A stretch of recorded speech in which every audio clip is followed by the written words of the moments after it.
একরকম গঞ্জিগাঁও দিয়ে বন্যায় ত্রাণ দেওয়ানোর জন্য যায়। আমি তোমরা কি চা, আমরা একটা সমিতি, মানে সবাই মিললে খেলো দুস্থ, এর লেগে একরকম গঞ্জি, আবার মুরব্বীরাও দুস্থ একরকম পাঞ্জাবিগাও দেয়, এইরকম নিয়ম।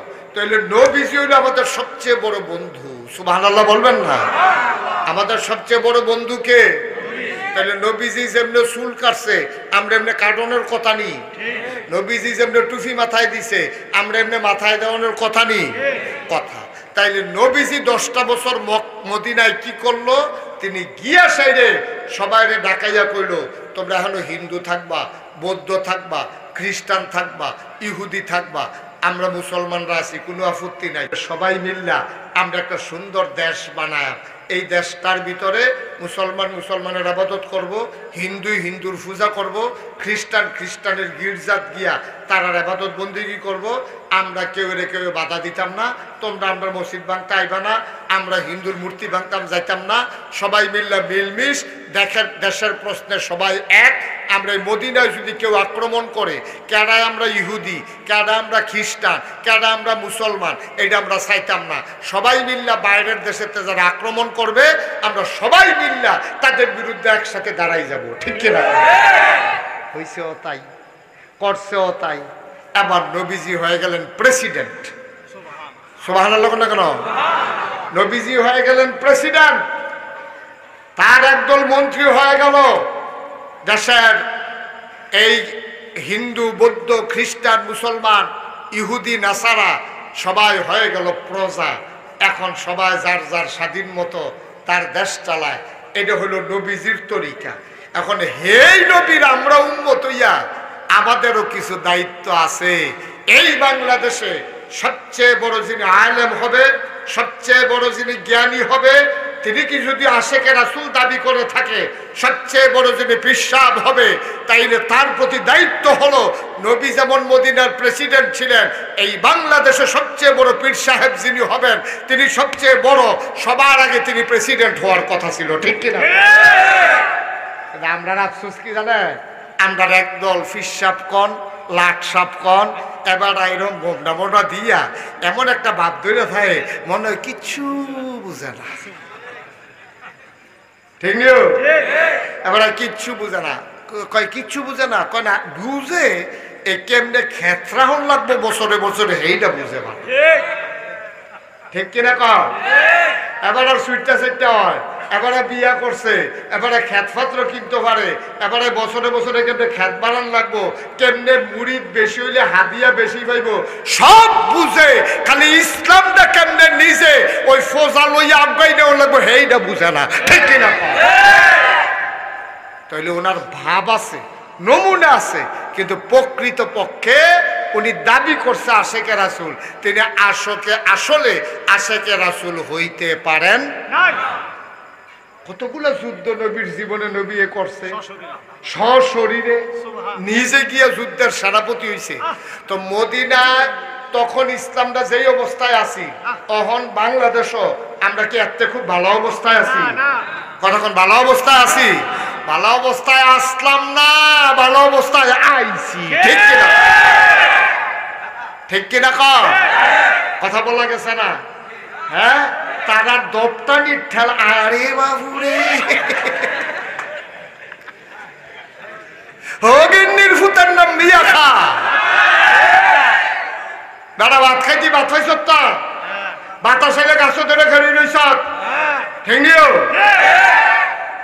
দুইটা পয়সার বুক দেখ সত্তা, আর কেমনে কেমনে দল করে, দল দল করে সেটা কোটি কোটি টাকা। আউযুবিল্লাহ কোন কেন কাবাই কইরা এক একটা বড় লোক হইয়া বইয়া রইছে, টেহা ইয়ে করতে পারা, চাকরি কইরা মানুষে কামাই করে, গৃহস্থী করে টেহা কামাই করতে পারে না, আর দল কইরা টেহা কামাই করে। তবে সব টেহা কামো লাগান যায় না। আচ্ছা, ওই টেহার কি দাম? আপনি যদি এই টেহা লইয়া বাড়িতে ঘুমাইতেন না পারেন, কেউ তো কোনো ধমকও দিছে না, কেউ কোনো জায়গায় তো কইছে না, এরপরে জায়গায় গেলে কারণ জানে আমি যেই কাম করছি আমি কোনো থাকতাম পারতাম, কেউ কইছে না যে তোমরা জায়গাও যার যার বাড়িতে ঘুমাইব কইব, কিন্তু তে তো জানে কত মানুষের ফিটা দিয়ে রাখছে। তো সকলে যদি ফিরে একটা করে দেয়, ওমা দিব না, তুমি হাতে খাইয়া রইছে না ফিটা, হাতে তো এই সাতটার লাগে বইয়া রইছে না, হাতে যেতে ফিটা খাইয়া রইল তো এই কায়দাটার লেগে বইয়া রইছে আমার জন্য ফিরতে আস পুলিশ দিয়ে দৌড়াইতে আস আমি যে বছরের বছর ঘুমাইতাম পারি না দিন একদিন আইব রে এই দিনটার লেগে তো হেতে বইয়া রইছে তো তুমি এই কাম করছো কি রে ঠিক কিনা কর এবার ঠিকটা আরো আছে এই যে এখন আপনারা ঠিক কইতেছেন তো এই কাম করলো কে রে তো এর লেগে হেতে এখন আরতে নাই তো আবার যদি আপনি আমি এরকম হইয়া যাই তো আমরাও তো আবার এরকম হয়েছি কেন ঠিক কিনা কর সুতরাং খুব সাবধান ইতিহাস থেকে শিক্ষা নিতে হবে আমরা আবার যেন যেই কাম করলে বাইধ্যা হন যায় না যেই কাম করলে ভাগ্যা যাওয়ান লাগে আমরা শিখলাম আমাদের দ্বারা যেন এই কাজ প্রকাশ না মনে থাকবে ইনশাআল্লাহ তখন আগে আপনারা দেখলে টিটকারি মারতো তখন আপনি যদি আবার বইয়া টিটকারি মারেন কে আগিলা দিন কি কানে বসিল আরো না দি এখন কিতা খবর কিতা হয় তো আপনি আবার হেই হইলে আপনি বরংস ডাক দিয়ে করবেন রে তোরা যায় করছো আমরা তোরার মতো না তবে শিক্ষা গ্রহণ কর বেড়াগিরি দেখাচ্ছা শিক্ষা গ্রহণ করো আমরা তোমার মতো না এরকম আমরা করতাম না ইনশাআল্লাহ ঠিক কিনা কর এটা হলো মোমেন মুসলমানের কাজ তারা যা করছে আপনি তা কইলেন না এটা তো খারাপ এসে তো একজন জ্ঞানী লোকের এসে গেছে ভাই আপনার তো বুদ্ধি হইল কেমনে কয় বেহতের মানুষের আবার বুদ্ধি হয় কেমনে কয় বেহতের মানুষের যা করে আমি তা করি না লেগে আমি বুদ্ধিমান কি কথাটা কইছে দেখছেন কথাটা ওজন কত মূল্যবান কথা কইছে দেখছা বেহতারা মানুষে যা করে আমি তা করি না এর লেগে বেহতারতে শিক্ষা আমি মাইদি দিয়ে বুদ্ধিমান হয়ে গেছি বেহতারাতে যেটা করে আমি এটা করি না তার লেগে তো আমি বুদ্ধিমান তো যেই কাম করলে গরু ঘুমান জানা থাহন জানা আমি সেই কাজ করব না তাইলে তো আমি ভালো মানুষ এটা হলো মূল কথা আল্লাহ যা বড় কথা আল্লাহ আমাদেরকে যেন এমন একটা জিন্দেগি দান করে সবাই কোনা আমিন বন্ধুরা আমার ভাইরা আমার আল্লাহর নবী মুহাম্মদুর রাসূলুল্লাহ সাল্লাল্লাহু আলাইহি ওয়াসাল্লাম ১৫০০ বছর আগে যখন মক্কা ছেড়ে মদিনায় গেলেন তিনি যখন মদিনায় ঢুকলেন তিনি দেখলেন মদিনার মানুষগুলো নবীকে পাওয়ার জন্য অস্থির হয়ে আছে বলেন সুবহানাল্লাহ নবীজি আসবে সবাই অস্থির হয়ে আছে পাগল হয়ে আছে ছোট ছোট বাচ্চাগুলা মায়ের কাছে গিয়া কয় মা ছোট্ট টুকরিটা দাও আমাদের দেশে যেটা টুকরি জাহি ছোট ছোট যে এই তরকারি ধোয় এই ছোট টুকরি গুলা দাও মা বলতেছে বাবা টুকরি দিয়া কি করবা কয় মা দুজাহানের বাদশা নবী মদিনায় আসতেছে টুকরি দাও টুকরি গুলা নিয়ে পাহাড়ি জঙ্গল থেকে ফুল ছিঁড়ে আনবো বাচ্চারা টুকরি নিয়ে চলে গেল জঙ্গলে ওই পাহাড়ের পাদদেশে ফুল ছিঁড়ে টুকরিতে করে নবী কোন রাস্তায় দাঁড়াবেন তারা মুরব্বীদের খবর নিয়ে বাপ চাচাকে জিজ্ঞেস করে টুকরি গুলা নিয়ে রাস্তার দুই পাশে দাঁড়িয়ে গেলেন ছোট ছোট বাচ্চারা নবী যায় আর নবীর গায়ের ভেতরে ফুল ছিটাইয়া দেয়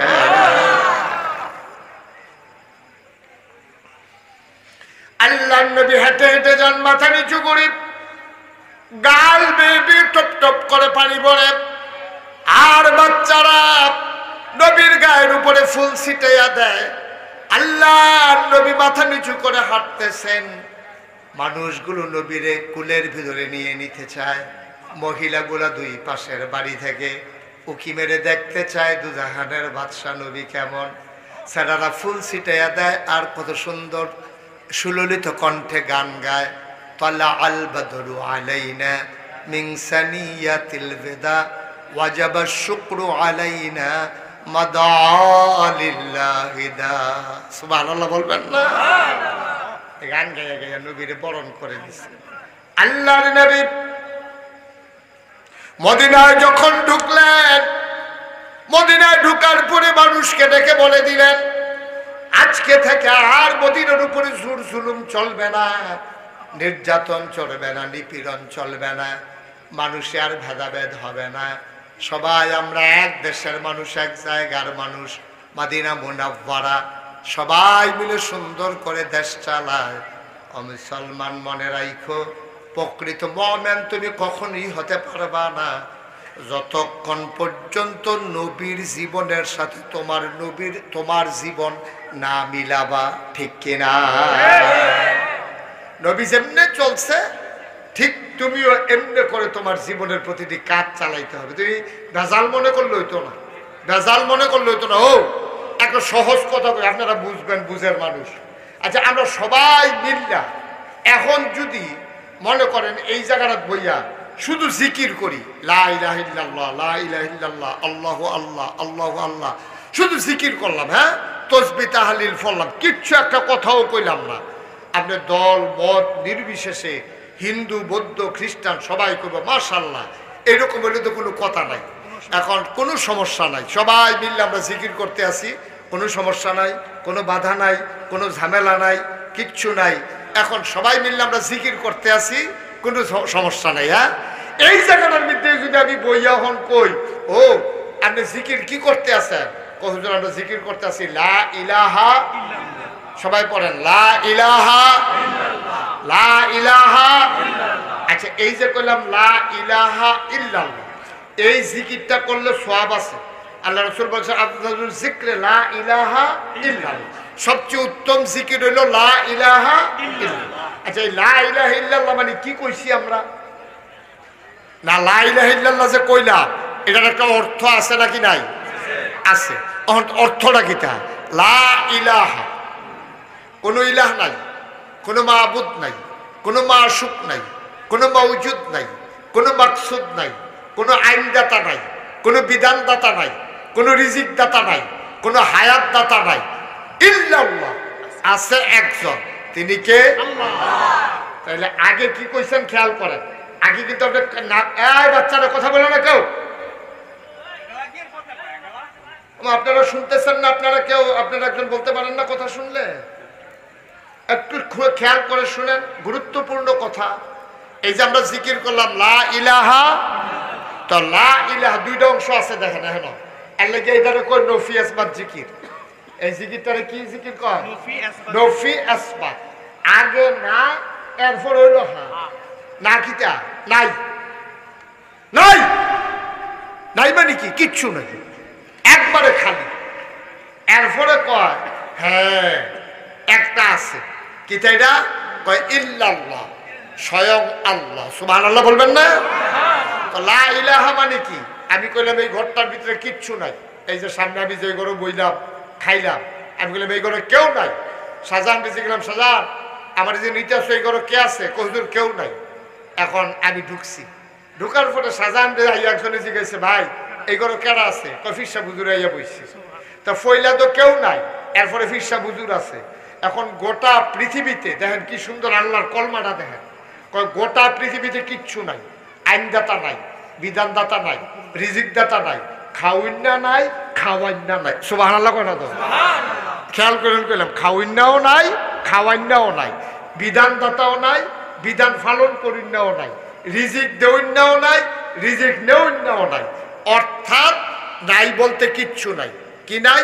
লা মাওজুদা ইল্লাল্লাহ, কোনো কিছু মওজুদ নাই। লা মাকসুদা ইল্লাল্লাহ, কোনো মাকসুদ নাই। লা মাশুকা ইল্লাল্লাহ, কোনো বন্ধু বান্ধব আমার কেউ নাই। লা ইলাহা ইল্লাল্লাহ, কোনো ইলাহা নাই। লা মা'বুদা ইল্লাল্লাহ, আমার ইবাদত পাইতে পারে এমন কেউ নাই। সুবহানাল্লাহ বলেন না? এবার আমরা সবাই খেয়াল করেন, কিচ্ছু নাই, আইনদাতা নাই, বিধানদাতা নাই, হায়াত দাতা নাই, মৌত দাতা নাই, রিজিক দাতা নাই, খালেক নাই, মালেক নাই, রাহমান নাই, রাহিম নাই, সাত্তার নাই, গাফফার নাই, আইয়ুব নাই, ওয়াদুদ নাই, কিচ্ছু নাই। তো কিচ্ছু নাই কয় না, তাইলে আমাদের ব্রেন সব কিছু থেকে খালি, কেউ নাই, কিচ্ছু নাই। হ্যাঁ, সকল কিছুর ঊর্ধ্বে গিয়ে একজন আছেন, ইল্লাল্লাহ, আমার আল্লাহ। সুবহানাল্লাহ। কেউ ছিল না, কেউ থাকবে না, একজন ছিলেন, একজন আছেন, একজন থাকবেন, তিনি কে? কথা কন, তিনি কে? এবার আসেন, আল্লাহ আছে। আল্লাহ চিন্তা করলো আমি তো আছি, আমার এই যে সুন্দর জমিন বানাইলাম এটা কেমনে কি করো? এবার আল্লাহ তাবারক ওয়া তাআলা এই তার গোটা বিশ্ব নিয়ন্ত্রণ করার জন্য, বিশ্ব মানে খালি বাংলাদেশটা না, বিশ্ব মানে আমেরিকা না, বিশ্ব মানে জার্মান জাপান না, বিশ্ব মানে হচ্ছে তার নবমণ্ডল, তার ভূমণ্ডল। পৃথিবীতে সূর্যটা সকালবেলা উঠলে আমরা এটা দেখি, এটা আলো আইসে আমরা গায়ে লাগে। এমনও সূর্যের মতো অনেক নক্ষত্র আছে যেটার আলো আইতে আছে, তখনও রাস্তাত আছে, এমন আইতে থাকবো, কিন্তু কবে আইয়া পৃথিবীতে পৌঁছবো এটার কোনো প্রমাণ পাওয়া যায় না। সুবহানাল্লাহ বলবেন না? আবার বুঝেন, আল্লাহ শুধু এই জায়গাটার আল্লাহ না, এই পৃথিবীটার আল্লাহ না, বাংলাদেশটার আল্লাহ না, সৌদি আরবের আল্লাহ না, গোটা নবমণ্ডল, ভূমণ্ডল, আকাশ, আকাশের ঊর্ধ্বে যা আছে, জমিন, জমিনের নিচে যা আছে, সকল কিছু যেটা আপনার ব্রেইনে ধরে না। ব্রেইনে ধরবো কেমনে? আপনার ব্রেনটা তো একবারে শুরু, আর একটু সহজ করে করলে বুঝবেন। আপনার ব্রেনটা কি বড় না শুরু? আমার কথা বলা বড় না শুরু? একবারে শুরু ব্রেন আমরা। ওই যে আপনার ব্রেনটা হইলো পিঁপড়ার মতো। পিঁপড়া একটা গাছ দিয়া বাইতে বাইতে বাইতে বাইতে গাছের মাথা তুলছে, সবুজ পাতাতে ওলদা পাতাত গেছে। বাতাস যখন লেল্লিরা আইছে, পিঁপড়াটা সহ ফাতাটা, লেল্লিরা ফাতাটা নিচে পড়ছে। কোন জায়গাটা পড়ছে? গাছের তলে নরম মাটি আছে। একটা গরু একবার পাত্র যাইতে লইছিল, এই গরুটারে যখন গাছের তলে দিয়া নিছে, গরুটায় ফাড়া দিছে, পরে মাটিটা ডাব্বা গেছে গা, ডাবার পরে একটু গর্ত হয়েছে, গরুটা দাঁড়িয়ে দাঁড়িয়ে এখানে পেশাব করছে। ওই গর্তটা পেশাবের ভিতরে, গর্তটা পেশাবের ভিতরে পড়ছে। তখন এইটার ভিতরে আইয়া ওই পিঁপড়া সহ ফাতাটা গরুর সেনার ভিতরে, গরুর ভাওয়ের ভিতরে, এই জায়গাটা তাইয়া পিঁপড়াটা যখন পড়ছে, পিঁপড়াটায় দেখেছে, আরে বাবারে, এটা আমি কই ফেলাম, এটা তুই প্রশান্ত মহাসাগর, চারুকুল দিয়ে ফানি আর ফানি, আমি বোধহয় টাইটানিক জাহাজও আছে। কারণ পিঁপড়া তো এরকমে, পিঁপড়া তো আর ফার দেখে না। এখন মানুষ দেখতে আছে উমুমের দূরে একটা গর্ত, এটার ভিতরে একটা আম পাতা, এটার ভিতরে পিঁপড়ারা, এটা মানুষে বুঝে, কিন্তু পিঁপড়ায় মনে করতে আছে এটা বিশাল প্রশান্ত মহাসাগর, এটা ডাইনে বামে কোনো কুইলকিরানা নাই, আর আমি আছি টাইটানিক জাহাজও, কোমালা জানি ডুববা যাই। আচ্ছা, মানুষ একটা যেতে লইছি, পিঁপড়ার মনের খবরটা মানুষে যদি বুঝতো পিঁপড়ারা কি চিন্তা করতেছে, মানুষে এটা কি চুপ করে থাকলো না হাসি দিয়া লইল? আরে মানুষ হইলে হাসি দিল নিও, মানুষ বলল আরে পিঁপড়া তুই গরুর ফাওয়ারে মনে করতেছ প্রশান্ত মহাসাগর, আর গরুর সেনারে মনে করতেছ থই থই ফানি, আর আমফাতারে মনে করতেছ টাইটানিক জাহাজ। পিঁপড়ার জন্য ওই গর্তটা যদিও বড়, আমাদের জন্য একবারে ছোট। মুসলমান, পিঁপড়ার জ্ঞানের পরিধি যেমন, এই ছোট্ট গর্তটা, একটা গরুর পায়ের গর্তটাকে পিঁপড়া মনে করে প্রশান্ত মহাসাগর, আম পাতাটাকে মনে করে সে টাইটানিক জাহাজ, আর গরুর চানাকে মনে করে থই থই পানি। পিঁপড়া যেমন তার জ্ঞানের পরিধি কম, আমাদের নাইলে আর একটু বেশি, কিন্তু আমাদের জ্ঞানের পরিধিও অনেক বড় বেশি না। এই জন্য আমরা মনে করি বিশাল পৃথিবী আল্লাহর কাছে একটা আম পাতার চাইতে আরো ছোট। বলেন সুবহানাল্লাহ। একটা হাতের তালুর মতো। ও এই হাতের তালু করার ভিতরে যদি 50টা পিঁপড়া আপনার আডে, আর আপনি যদি হাতের তালুটা ধরে রাখেন, আপনি সবজি পিঁপড়া যেমনি দেখেন, সমস্ত মাখলুকা, 800 কোটি মানুষ, এতগুলো দেশ, এতগুলো শহর, পিঁপড়া, জন্তু জানোয়ার, গরু ছাগল, আপনার হাতের 50টা পিঁপড়া আপনি যেমনি দেখেন, আর গোটা পৃথিবীটা আল্লাহর কাছে আপনার এরকম হাতের তালুর চাইতে আরো ছোট। আল্লাহ তাবারক ওয়া তাআলা যখন তাকান, তখন সব তাকাইয়া দেখে ওই আপনি পিঁপড়াগুলারে যেমনে দেখেন, গোটা পৃথিবীর সবকিছু আল্লাহ তাবারক ওয়া তাআলার চাইতে ওই আল্লাহর কাছে আপনার হাতের তালুর চাইতে আরো ক্লিয়ার। সুবহানাল্লাহ বলবেন না? চাইতে আরো ক্লিয়ার, একবার স্পষ্ট। এখন সব কিছু নিয়ন্ত্রণের জন্য আল্লাহ জিন বানাইছে, ফেরেশতা বানাইছে। এই জিন, তুমি তোমার কাম করবা। এই ফেরেশতা, তোমরা এই আমার সাজদা দিবা, আমার চতুর্দিক দিয়া ঘুরবা, সূর্যরা যেন ঠিক মতো কাম করে ছাইয়া রাখবা, চাঁদরা যেন ঠিক মতো উঠে ছাইয়া রাখবা, বৃষ্টি যেন ঠিক মতো হয়। এই মিকাইল ফেরেশতা, তোমার দায়িত্ব হইলো আমি যেখানে হুকুম করব বৃষ্টি দিবা। এই আজরাইল, তোমার দায়িত্ব হলো যার সময় শেষ তারে তুমি টান দিয়া লইবা। এই ইসরাফিল, তোমার সিংহা দিয়া বয় রাখলাম, আমি যখন হুকুম করলাম ফু দিয়া লাইবা। এই জিব্রাইল, তোমার দায়িত্ব হলো আমি যে এই যেটা যখন যেই পয়গাম দেন, যে খবর দেন তুমি নিয়ে পৌঁছাই দিবা। ফেরেশতা বানাইছে, জিন বানাইছে, জিনের দলে ফেরেশতার মতো আর নিয়ম কানুন মানছে না। এই অসিবের দলে ফিডা ফিডি মারা মারি যা মন্ডায় ধরে তাক। নাউজুবিল্লাহ কইতেন না, জোরে কইতেন না নাউজুবিল্লাহ। এবার আল্লাহ ফেরেশতাদের একদিন ডাক দিছে, আই সব আসো। আসার পরে জিজ্ঞেস, আল্লাহ কেন একসাথে করছেন? আল্লাহ তাবারক ওয়া তাআলা সেদিন ঘোষণা দিলেন, ইন্নী জাইলুন ফিল আরদে খলিফা। আমি একটা কওম, আমি একটা সম্প্রদায়, আমি মানুষ বানাতে চাই। আল্লাহ ঘোষণা দিছে পরে ফেরেশতারা কয় বানাইয়া। আল্লাহ কয়, ইন্নী আলামু মা লা তা'লামুন, আমি যা জানি তোমরা তা জানো না। সুবহানাল্লাহ বলবেন না? মানুষ বানানো হয়ে গেল।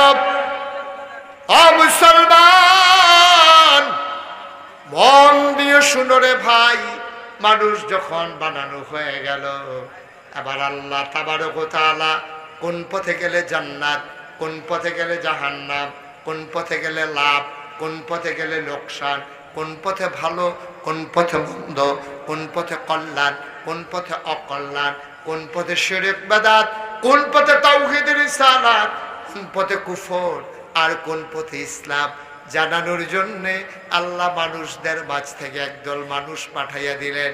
এই মানুষদের মাঝে যিনি সবার সেরা, যিনি সবার শেষ, তিনি নবী মুহাম্মদুর রাসূলুল্লাহ সাল্লাল্লাহু আলাইহি ওয়াসাল্লাম। বলেন সুবহানাল্লাহ। আমাদের যিনি নবী, তিনি হলেন সবার শেষ, তিনি হলেন সবার সেরা। বন্ধুগণ খেয়াল করে শুনেন, আচ্ছা আমার নবী যে সবার শেষ নবী, এটার প্রমাণ আছে নাকি নাই? কথা কর, আছে নাকি নাই? নবীজি যে শেষ নবী, এটা নিজে নবী নিজে কইছে, কয় আনা খাতামুন নাবিয়্যিন লা নাবিয়্যা বাদি, আমি হলাম সর্বশেষ নবী, আমার পরে আর নবী। সুবহানাল্লাহ বলবেন না? এই নবীর কাছে আরেকটা মজার কথা আছে। নবীজির কাছে একটা আয়াত নাজিল হয়েছিল এতেকালের 81 দিন আগে। আমরা আয়াতটাতে ঢোকার আগে মারদুদ শয়তান থেকে ফানা যাই, যিনি রহমান যিনি রাহিম, আমরা চলেন তার নামে শুরু করি। সবাই পড়েন, আউযু বিল্লাহি মিনাশ শাইতানির রাজীম, বিসমিল্লাহির রাহমানির রাহিম, আল-ইয়াওমা আকমালতু লাকুম দীনাকুম ওয়া আতমামতু আলাইকুম নি'মাতি ওয়া রাদিতু লাকুমুল ইসলাম দীনা। সুবহানাল্লাহ বলবেন না? আল্লাহ ডাক দেয়া কয়, শুনো শুনো শুনো, মানিকনগরের মানুষ, প্রচন্ড গরমের মাঝে তোমরা যারা দৌড়ে দৌড়ে হাজির হয়ে গেছো, শুনো, আল্লাহ নবীকে আল্লাহ ডাক দেয়া কয়, নবী আপনি বলে দেন। আল্লাহ নবী আল্লাহ আয়াত নাজিল করে দিলেন। নবী বলতেছেন, শুনো, আল-ইয়াওমা, আজকের এই দিনে, আকমালতু, আমি পরিপূর্ণ করে দিলাম, দীনাকুম, তোমাদের ধর্ম, ওয়া আতমামতু আলাইকুম নি'মাতি, নিয়ামত যথেষ্ট করে দিলাম, ওয়া রাদিতু লাকুমুল ইসলাম দীনা, তোমাদের জন্য আল্লাহর পক্ষ থেকে মনোনীত একটা ধর্ম দেওয়া হলো, তার নাম হলো ইসলাম। আমাদের রবকে, কথা বলা, রবকে, তাইলে আমাদের দিন কি? আমাদের নবী মুহাম্মদুর রাসূলুল্লাহ সাল্লাল্লাহু আলাইহি ওয়াসাল্লাম। সবাই পড়েন আলহামদুলিল্লাহ, সবাই পড়েন আলহামদুলিল্লাহ। তাইলে এই নবীর পরে আর নবী আসবেন, নবীর পরে নবী আর আসবেন না। এটা কি আপনারা সবাই মানেন? সবাই একমত? আমরা সবাই জানি এই নবীর পরে আর নবী আসবেন। আচ্ছা, কেউ যদি মনে করে, খুব খেয়াল করেন, কেউ যদি মনে করে এই নবীর পরে আবার নবী আসবে, তাহলে কি সে ইমানদার না বেঈমান? মুসলমান না কাফের? নবী তো আর আসবে না। তাই এই নবীজি শিখাই দিয়া গেছে, ও আমি যে আইসা চলে গেলাম, ১৫০০ বছর হয়ে গেল, তোমরা যাইতে কইয়া দিয়া যায় যে দিন কিন্তু পরিপূর্ণ সুন্দরভাবে ইসলামটারে তোমরা চাইয়া রাখো, এটা আমাদের উপরে দায়িত্ব। এখন আমরা যদি মনে করি আমরা কিছু অংশ করব, কিছু অংশ করব না, এটার কি কোনো সুযোগ আছে? কথা কোনো সুযোগ আছে নি? নবী কি আর আইব? নবী তো আর আইতো না, নবী তো উনি শেষ নবী। তাইলে উনি যা দিয়া গেছে এটাকে পালন করা, এটাকে রক্ষা করা, এটা আমাদের উপরে দায়িত্ব। সুতরাং ১৫০০ বছর আগে নবীজি যেমনে ইসলামটারে চাইয়া রাখছে, এর বাইরে গিয়ে আপনার কোনো বুজুর্গি নাই, এর বাইরে গিয়ে আর কোনো বুজুর্গি নাই। কাফের যখন ইসলামের দিকে চোখ তুলিয়া তাকাইছে, মুসলমানদেরকে যখন ধ্বংস করে দিতে চাইছে, নবীজি বলছে ইসলামের পথে আসো নাইলে যুদ্ধ। আল্লাহর নবী যেমন করে ওই ১৫০০ বছর আগে কাফেরের বিরুদ্ধে যতটুকুন ক্ষমতা ছিল ওইটা নিয়ে ঝাঁপাই পড়ছে। ১৫০০ বছর পরে আজও যদি কেউ ইসলামের উপরে আঘাত করতে চায়, আমরা যারা মুসলমান দাবি করি, আমাদের দাবি হলো দাঁত ভাঙা জবাব দিয়ে ইসলামকে আল্লাহর জমিনে টিকিয়ে রাখা। ঠিক কিনা বলো?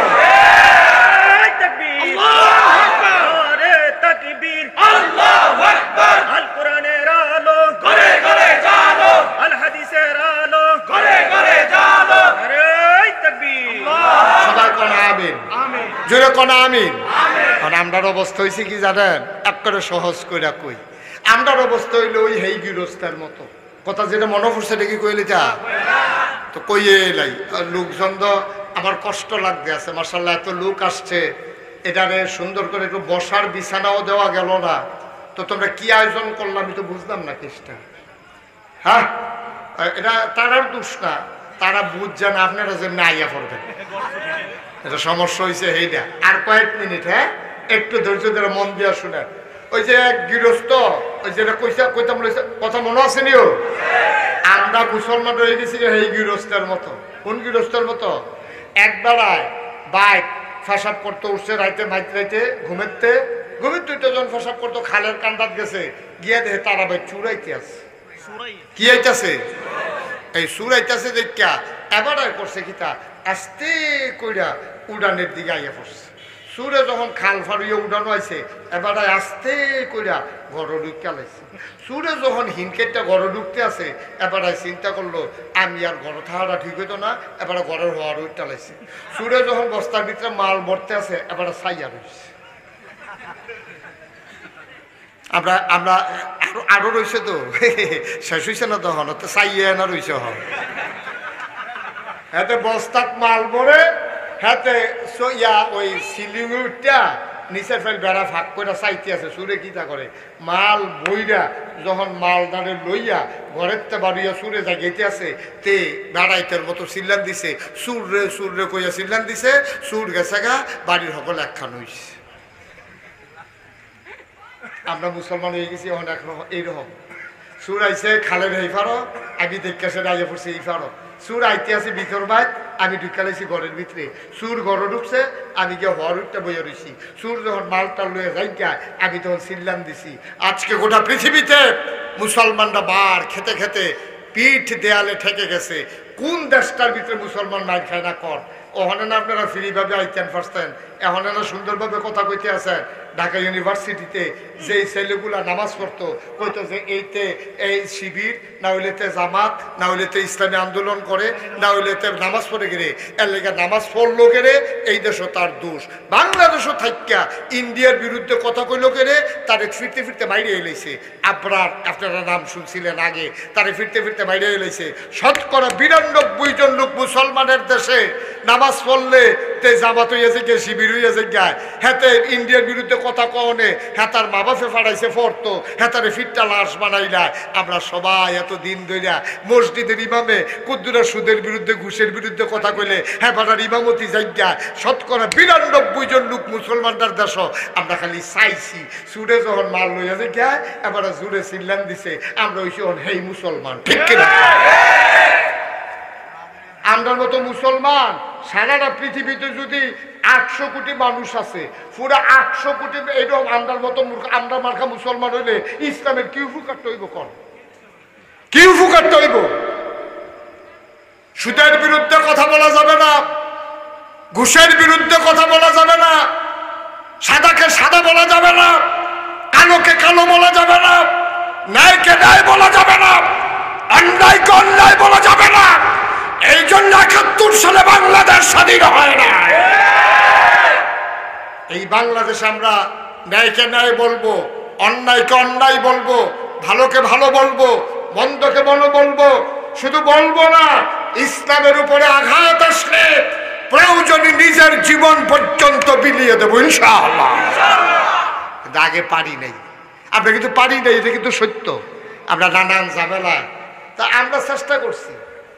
আমি যেখানে মাহফিলও গেছি তখন যেমন কইতাম পারতাছি, আর আগের বার কিন্তু ঘুরাইয়া কেমন লাগছে আর কি নাকি কুয়া বাতা ছিলাম কি আপনারা সাক্ষী কইছিনি আমি তো ওহন ডাইরেক্ট নলাটা দিতাম পারি, আর হ্যাপলা এমনি ঘুরাইয়া তেমন লাগছে দিয়া এটা একটু পার্থক্য কইছে। ওহন আর টাইম লাগাইয়া কেমন লাগে না, আগে 2 ঘন্টা লাগাইয়া যেটা বুঝান লাগছে ওহন মাসাল্লাহ 10 মিনিটের বুঝে নিতাম পারি। কখন যায় তো কেন লাইনে লাইনে ঘুরলে না দেরি হয়, কোন ইচ্ছা গেলে কত বসালো 2 কেই কেনা ঠিক নিও। মুসলমানের দেশ সুন্দর করে ইসলামের কথা কখন যেত না, সুদের বিরুদ্ধে কখন যেত না, ঘুষের বিরুদ্ধে কখন যেত না, দুর্নীতির বিরুদ্ধে কখন যেত না। এটা কি দেশ? এটা এই দেশটার ভিতরে আমরা থাকিয়া আমরা জান্নাত যাওয়ার আশা করি, একটা উচিত কথা কইতাম পারতাম না। হ্যাঁ ঠিক মতো একটু আপনি হালাল হারাম বাচ্চা চলতেন পারতেন না, আপনি কোথাও উচিত কথা কইতেন গেলে আপনার একটা এই বদনাম লাগাই দিয়ে আপনারা সাইজ করে লাইব। এটা কি দেশ নিবে না? ঠিক কিনা কও? এখন প্রাণ ভরে আবাদত বন্দিগির সময় হয়েছে, এখন প্রাণ ভরে আবাদত বন্দিগি করবেন, এখন প্রাণ ভরে হৃদয় উজাড় করে আল্লাহকে ডাকবেন, আল্লাহর কাছে কাঁদবেন। যখন আল্লাহ বিজয় দান করে তখন আল্লাহ কি কইছে না, কোরআন শরীফে সূরা আছে, কোরআন শরীফে সূরা আছে, কি কইছে? ইজা জাআ নাসরুল্লাহি ওয়াল ফাত। হে নবী আপনি দেখবেন যে বিজয় যখন আসছে, ইজা জাআ নাসরুল্লাহি ওয়াল ফাত ওয়া রাআইতান নাস ইয়াদখুলুনা ফি দীনিল্লাহি আফওয়াজা। আপনি দেখবেন দলে দলে লোক, দলে দলে লোক দেখবেন যে কেমনে বাইরে যায়, আসলেও দেখবেন কেমনে বাড়ে। ওখান দেখবেন মসজিদও আগে যদি তাবলিগ হয়তো 15 জন, ওখানে 32 জন। ঠিক ঠিক নিও। ওই যে ফাপ জমা হয়েছে যে তাবলিগ আইয়ান এটি কিছু কমান যায়, ওখান দেখবেন তবলিগের লোক বাইরে যাবো। তবলিগের লোক দেখবেন ওখানে দলে দলে লোক বাড়তে আছে। চিন্তা করবো মসজিদটা কিন্তু শান্তিতে আছে, কহেন দিয়ে কাড়ায় দৌড়ান দেয়, একটা জ্বালা না, এর ভিতরে তো তবলিগটা বালা। কথাটা বনে নি চাইয়েন। হ্যাঁ না ওখানে বনছে না তো, কইলা মাঝে ওখানে বনাই লিবেন কেমনে, পরে হিসাব মিলে চাইয়েন আইব। হ্যাঁ আল্লাহ আল্লাহ কইছে যখন দেখবা দেখবা দলে দলে ইচ্ছা করে একবার ইসলামের পথে আইতে আছে, অন্তর কিছু কাজ আছে। যখন দেখবা যে দলে দলে লুকাইতেছে তখন কি করতে হবে? ফাসাব্বিহ বিহামদি রাব্বিকা ওয়াস্তাগফির। তুমি ফাসাব্বিহ তাসবিহ পড়বা আল্লাহ, বিহামদি এবং হামদ আল্লাহর প্রশংসা করবা, ওয়াস্তাগফির লাহু এবং তুমি আল্লাহর কাছে ক্ষমা চাইবা, তওবা করবা, কানবা। আল্লাহ আল্লাহ তুমি আমারে মাফ করে দাও, আল্লাহ তুমি আমারে বিজয় দিছো, তুমি আমারে শান্তি দাও, আল্লাহ তুমি এই দেশের মানুষের ভিতরে শান্তি দাও। আমিন কইতাম না? যেরকম আমিন। বন্ধুগণ এটাই হচ্ছে ইসলাম, এটাই হচ্ছে ইসলাম, এটাই হচ্ছে ইসলাম। ১,৫০০ বছর আগে খুব খেয়াল করে শুনেন, আল্লাহর নবী যখন মক্কা ছেড়ে মদিনায় চলে গেলেন, 10 বছর মাত্র পার হলো, 10,000 সাহাবা নিয়া আল্লাহ নবী রওনা করলেন মক্কা মদিনা ছেড়ে মক্কার দিকে। কয় হাজার? ঘুমাই গেছেন সব? কয় হাজার? সবাই বলেন কয় হাজার? 10,000 সাহাবা নিয়া মদিনা থেকে মক্কার দিকে নবী আগাইতেছে। কয় হাজারও? 10,000। আল্লাহর নবী 10,000 সাহাবা নিয়ে মদিনা থেকে মক্কার দিকে রওনা করলেন। যারা হজে গেছেন তারা দেখেছেন মক্কায় একটা মসজিদ আছে, মসজিদে আয়েশা।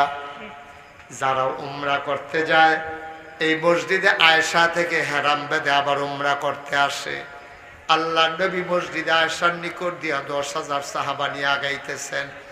10,000 সাহাবা, সামনে রাহাবার যারা প্রদর্শক, আমার নবীর একজন ঘোষক, উনি ঘোষণা করতেছেন দুজাহানের বাদশা নবী মক্কায় ঢুকতেছে। সাধারণ ক্ষমা ঘোষণা করা হয়েছে, সবার জন্য সাধারণ ক্ষমা, কারো কাছ থেকে নবী প্রতিশোধ নেবেন না, সবাইকে তোমাদেরকে ক্ষমা করে দেওয়া হলো। কেউ যদি অস্ত্র ধরো, কেউ যদি নবীকে বাধা দিতে চাও, তাইলে কিন্তু তাকে ছাড়া হবে না। সুবহানাল্লাহ কোন? কেউ যদি বাধা দাও তাইলে ছাড়া হবে না, নাইলে সাধারণ ক্ষমা। আল্লাহর নবী আগাইতেছেন। ওই মসজিদে আয়েশা থেকে আগাইয়া মাকবারাতুল মুআল্লা, যেটাকে বলা হয় জান্নাতুল মুআল্লা, অসংখ্য সাহাবা যেখানে ঘুমিয়েছেন, যেখানে আম্মা জান খাদিজা রাদিয়াল্লাহু তাআলা আনহার কবর, যেই কবরস্থানের ভিতরে, এই কবরস্থানের কাছে এসে নবী আস্তে করে চুপ করে থেমে গেলেন। পেছনে 10,000 লোক দাঁড়িয়ে গেলেন। মুরব্বির আয়েশা দেখে নবীর গাল বেয়ে বেয়ে টপ টপ করে পানি পড়তেছে, গাল বেয়ে টপ টপ করে পানি পড়ে। আল্লাহর নবী দাঁড়িয়ে আছেন, পেছনের সব লোক দাঁড়াই গেছে। মুরব্বির আয়েশা কই, ইয়া রাসূলুল্লাহ, ইয়া হাবিবাল্লাহ, কাবা ঘর তো আরো সামনে, আপনি এখানে থামছেন কেন? গাল বাইয়া বাইয়া, দাড়ি বাইয়া বাইয়া নবীজির পানি পড়তেছে। ও সাহাবারা জিজ্ঞেস, ইয়া রাসূলুল্লাহ, আপনি কেন এখানে দাঁড়াইছেন? কাবা ঘর তো আরো সামনে। আল্লাহর নবী চুপ মেরে দাঁড়িয়ে আছেন।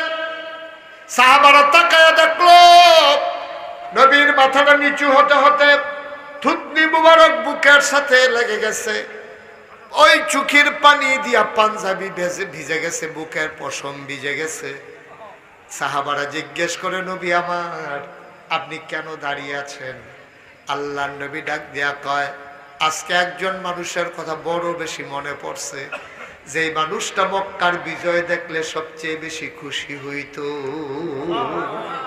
একটা মানুষের কথা আজকে খুব বেশি মনে পড়তেছে, যে মানুষটা মক্কার বিজয় যে হইতাছে এটা দেখলে যেই খুশি হইল। সাহাবারা কই, ইয়া রাসূলুল্লাহ, কে সেই মানুষটা যার জন্য আপনি ওজোরে কাঁদতেছেন? আল্লাহর নবী ডাক দেয়া কয়, সাহাবারা, উনি আমার দুঃখের দিনের সাথী, যেই দিন আমার পাশে কেউ ছিল না, চোখের পানি মুছে দেওয়ার মতো কেউ ছিল না। আমার উপরে মক্কার কাফেরেরা যখন অত্যাচার করেছে, আমাকে যখন বাঁচানোর কেউ ছিল না আমার আল্লাহ ছাড়া, সেই দিন একটা মানুষ আমার পাশে এসে দাঁড়াইছিল। ওই মানুষটার কেউ না, তোমাদের আম্মা খাদিজা রাদিয়াল্লাহু তাআলা আনহা।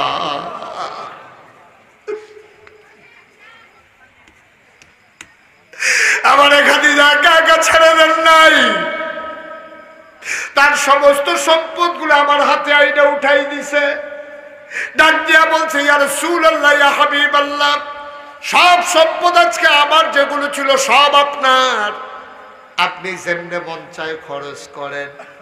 আল্লাহর নবীর কাছে কেউ এসে হাত পেতেছে, ভাই প্রমাণ দিতে পারে নাই কেউ। আল্লাহর নবী তারে খালি হাতে ফিরাইছে। বলো সুবহানাল্লাহ। আম্মা জান খাদিজার সবগুলো সম্পদ নবীজি নিজের মতো করে অসহায় গরিব মানুষকে বিলাই দিতে। আল্লাহর নবী ডাক দেয়া কয়, এই খাদিজা, সে নিজের জীবনকে ইসলামের জন্য ওয়াকফ করে দিয়েছে, সম্পদ তার ওয়াকফ করে দিয়েছে। এই মানুষটা তারপরে এত ভয় পাইতো। একদিন খাদিজা দেখি কাঁদতেছে। আমি বললাম, খাদিজা তুমি কাঁদো কেন? আল্লাহ তো তোমার প্রতি খুশি। কই, ইয়া রাসূলুল্লাহ, আমার অন্তরে বড় ভয়, আমার অন্তরে বড় চিন্তা। কই, কি ভয়? তা আমি যদি কবরে চলে যাই, আমি শুনেছি কবরের আযাব নাকি কঠিন আযাব, আমার ভয় লাগতেছে। কবরে যদি শোয়াই দেয়, মাটিগুলো ডানে বামে থেকে যখন চাপা মারবে, তখন কি উপায় হবে, এটা নিয়ে আমি বড় টেনশনে আছি। খাদিজা ডাক দিয়া কয়, নবী গো, ও স্বামী আমার, আপনার কাছে অনুরোধ, যদি ওই ফেরেশতারা এসে আমাকে প্রশ্ন করে, আমি যদি আটকে যাই ভয়ের কারণে জবাব যদি দিতে না পারি, আমি যদি ভয়ের কারণে আটকে যাই, আমি যদি জবাব দিতে না পারি গো নবী, আমি তো ধরা খেয়ে যাবো, আটকা পড়ে যাব, আমার বড় ভয় লাগতেছে। ইয়া রাসূলুল্লাহ, আপনি আমাকে ওয়াদা করেন আমার সাথে, আমি যদি আটকে যাই, আমি যদি কবরের জবাবগুলো দিতে না পারি ফেরেশতাদের, আপনি আমার সাথে ওয়াদা করেন, কবরে শোয়ানোর পরে যতক্ষণ প্রশ্নের জবাব আমার দেওয়া শেষ না হবে, ততক্ষণ পর্যন্ত আমার একা কবরে ফালাইয়া আপনি বাড়িতে আইসেন না।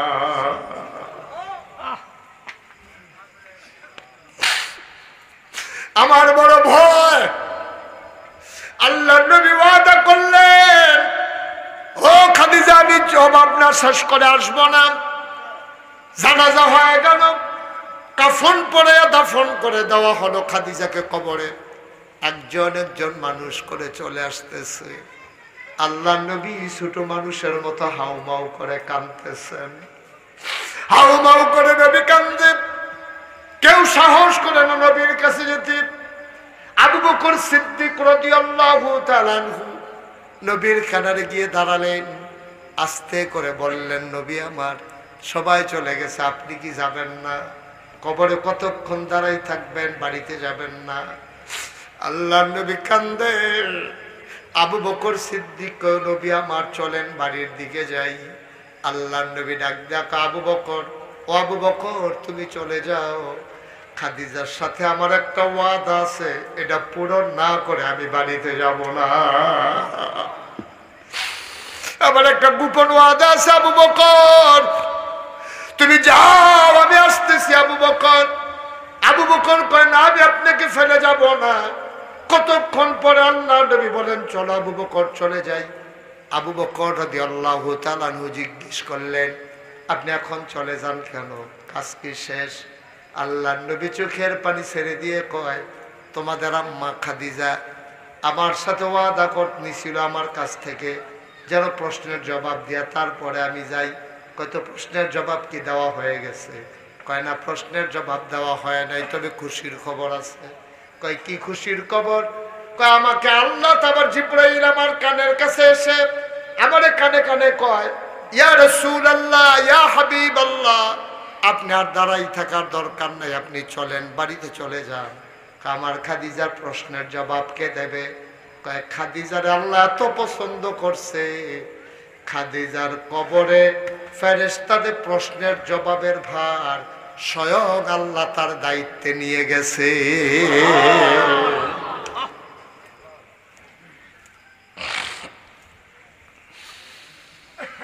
মক্কা বিজয় হইতেছে, এই মক্কার মানুষগুলো নবীর উপরে কত অত্যাচার করলো, অথচ আল্লাহর নবী কোনো প্রতিশোধ নিলেন না, তাদের উপরে আক্রমণ করলেন না। আজকে বাংলার মুসলমান অনুরোধ করে বলে যায়, যদি আগের মানুষের মাধ্যমে কোনো অত্যাচারিত হয়ে থাকেন, কেউ যদি কারো উপরে জুলুম করে থাকে, অন্যায় করে থাকে, অন্যায়ভাবে হাত উঠাই থাকে, সম্পদ দখল করে থাকে, বিচার আল্লাহ করবে, রাষ্ট্রের আইন আছে। দয়া করে আমার জনগণ, আমার দেশের মানুষ অন্যায়ভাবে বিচারের ভার নিজের হাতে নেবেন না, বলেন আমিন। দেশটার ভিতরে বিশৃঙ্খলা করা যাবে না। আমরা সবাই মিলে আজকে এক মানুষে পরিণত হয়ে যাব। এই দেশটা আমাদের সবার। এই দেশের মুসলমানের যেটুকু অধিকার, হিন্দুর অতটুকু অধিকার। এখানে কে হিন্দু, কে বৌদ্ধ, কে খ্রিস্টান, কে ইহুদি, কে নাসারা, এইসব তালাশ করার দরকার নাই। সে বাংলাদেশি, ঠিক কিনা বলেন? সেই দেশের নাগরিক সে। হিন্দু হইলেও যেমন, মুসলমান হইলেও তেমন। আপনারা মুসলমান বেশি আছেন দেখিয়া হিন্দুরা ধরে ধরে পিটাইবেন, এই কাজ করা যাবে না। আমরা যখন রাষ্ট্রের ভিতরে নতুন করে আবার স্বাধীন হলো 5ই আগস্ট রাতের বেলা, আমরা ওলামায়ে কেরাম কুমিল্লা শহরে যতগুলো মন্দির ছিল, যেন আক্রমণ না করতে পারে, হিন্দুর বাড়িতে যেন কেউ আক্রমণ করতে না পারে।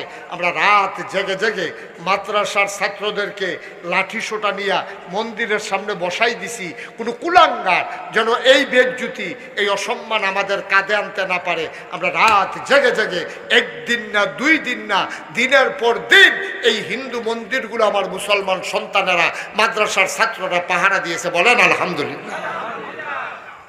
আমরা কোনো হিন্দুর উপরে আঘাত হইতে দেই না, এটাই ইসলাম, এটাই ইসলাম।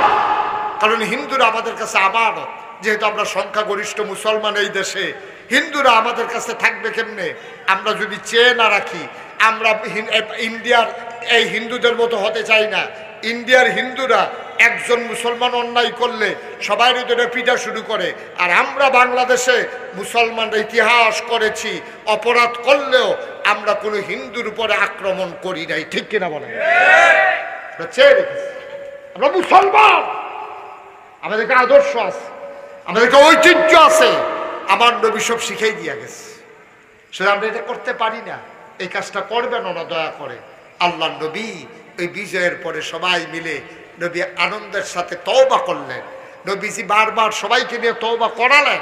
নবী সবাইকে বললেন আল্লাহর কাছে মাফ চাও, যেন আল্লাহ আমাদের প্রতি কোনো বেজার না থাকে। আল্লাহ যেন আমরাও মাফ চাই, কার কাছে? কথা বলে কার কাছে? আমাদের জীবনের সব গুণাগুলা পিছনে ফেলাইয়া আমরা একটা সোনার জিন্দেগি চাই, সোনার মানুষ হতে চাই। আল্লাহ যেন কবুল করে, সবাই করা আমিন। তওবা যদি একটা মানুষ করে, একটা মায়ের গর্ভের শিশুর মতো বাচ্চা মানুষটা নিষ্পাপ হয়ে যায়। আমরা সবাই মিলে আল্লাহর দরবার প্রার্থনা করব, চাইবো আল্লাহ যেন আমাদেরকে হেফাজত করে, সবাই করা আমিন। সবাই এই দয়া করে তওবার কথা শুনে দেখি অনেকে উঠে যেতে আছে। এখন তওবা করার দরকার আছে নাকি নাই? আমরা আমল নামায় গোনা নাই নাকি?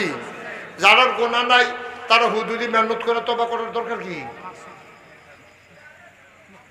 যারা পারেন দয়া করে বিছনা না থাকলেও একটু বসেন, 1 মিনিটের জন্য। আমি এতক্ষণ বলি নাই বসার জন্য, সবাই বসেন। মুরব্বী বসেন, সবাই বসেন। হ্যাঁ, মাশাআল্লাহ মাশাআল্লাহ, আল্লাহ যেন কবুল করে। সবাই বসে পড়ুন, আমরা সবাই মিলে আল্লাহর দরবারে তওবা করি, আল্লাহ যেন আমাদেরকে মাফ করে দেয়। আমার আদরের শাহজাহান, আমার দরবারের মুআল্লিম, আপনাদের এখানে খানকার জন্য জায়গা কিনেছে, সে আপনাদেরকে নিয়ে কষ্ট করতেছে, আল্লাহ বিল্লাহ করে, সহজ সরল মানুষ, বড় আলেমও না। কিন্তু আপনারা সবাই খেয়াল রাখবেন, সবাই মিলে যেন এই সুন্দরভাবে ইনশাআল্লাহ আমরা এখানে খানকা করে দেব, উদ্বোধন করব। এটা একটা দিনের মারকাজ হবে। এখানে মানুষগুলো এসে এই জিকির আজকার করবে, আল্লাহ বিল্লাহ করবে। ন্যায় কাকে বলে, হক কাকে বলে মানুষ বুঝে যাবে ইনশাআল্লাহ। আল্লাহ যেন কবুল করে, সবাই পড়ে আমিন।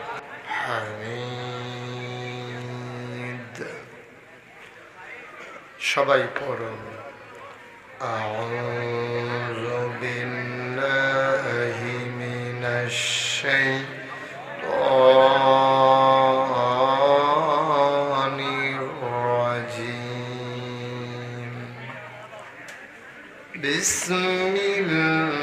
বিসমিল্লাহির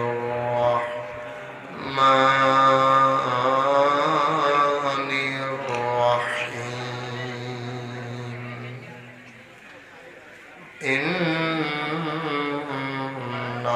ইন্নাল্লাহা ওয়া মালাইকাতাহু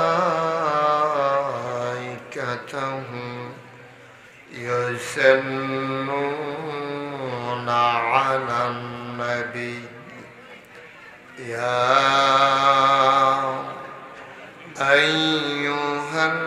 আইয়ুহাল্লাযীনা আমানু সাল্লু আলাইহি ওয়া সাল্লিমু তাসলিমা। আল্লাহুম্মা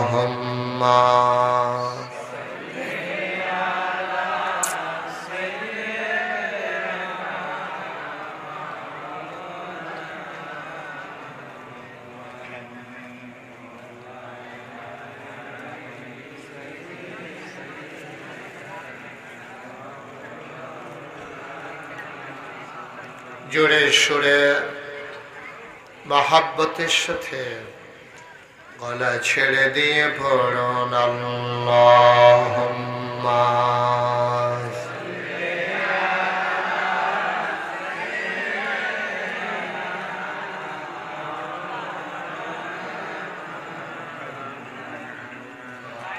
وعلى آل سيدنا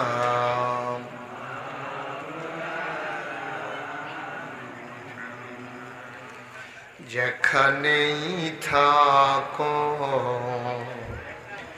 যেভাবেই থাকো নবীজির দুরূদ ছাইরো না যেখানেই থাকো যেভাবেই থাকো নবীজির দুরূদ ছাইরো না নবীজির দুরূদ না ছাড়িলে নবীজির দুরূদ না ছাড়িলে নবীজি তোমায় ছাড়বে না আল্লাহুম্মা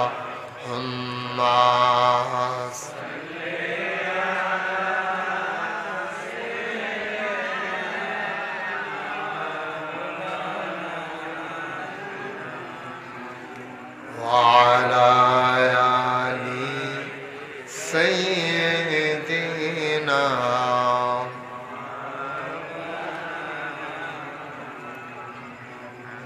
وعلى آل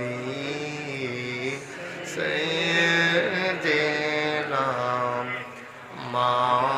مولانا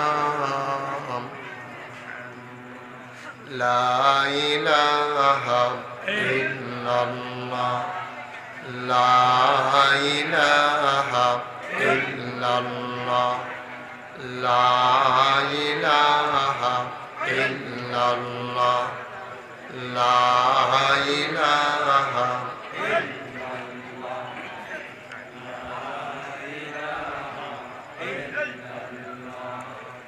لا إله إلا الله لا إله لا إله لا إله إلا الله